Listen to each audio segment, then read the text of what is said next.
Dawn approaches over Scotland's capital city. You have been tasked to go out and engage and destroy that enemy position. Has anyone got any questions? No, follow me.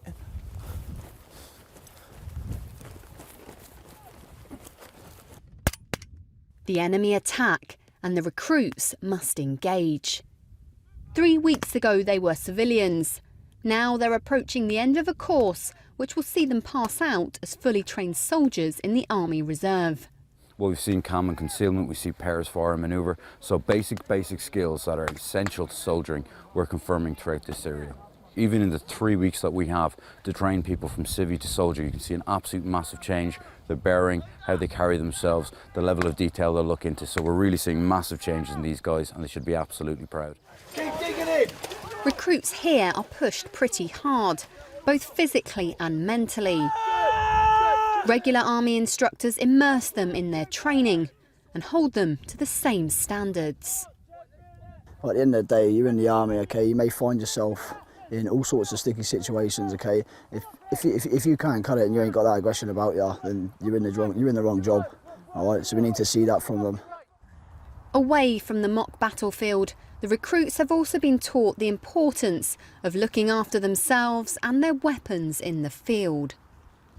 The benefit is brilliant because they want you to have high standards, they push you to have high standards and they don't apologise for that. So yeah, it's very good. It's much preferable, to be honest, to get a real insight and really learn off of them. You get a taste of what it's really like in the Army, to be honest. I mean, obviously we do drill during the week on Tuesday nights as part of our units. But it's because it's sort of tapped onto the end of a day at work, it's a whole different regime. Whereas when you come in, you know, you're no longer a civilian as soon as you walk through the gates of camp, and it's like military regime from start to finish. This is only the second time a consolidated 3.5-week course like this one has run here in Scotland. But it reflects the wider Army drive to boost the reserve and target recruitment. It is a big commitment, but again, that is testimony to the effort and to the commitment that they put into it. Because when you speak to them, they'll tell you that the reasons for joining are because they want to do something different, they want a challenge, they want to meet new friends. That certainly offers that. And it's only once they start to get into it do they then start to understand that it actually offers them others. For example, personal leadership. Because they're now expected to look after themselves in the field and administer themselves in the field, they actually then can start to develop their leadership skills as well. Get down! Hurry up, get down! The benefits of a consolidated course for these future reservists are clear, with all of their training fresh in their minds. But it comes at the end of a very long few days for these soldiers, and they're exhausted and having to push themselves right until the end.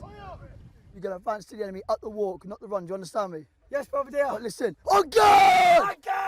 Advance! Ah!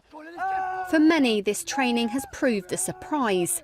They found out how much they are capable of, with a new sense of motivation for their future career. I've definitely enjoyed it. As much as I make more when I'm crawling through the middle of the night, cold, I do wake up with a smile later on. It's all good. It's encouraged me to do it even more now. Get my fitness up a level better, can learn new skills, go and see different places. It's encouraged me to do even more now.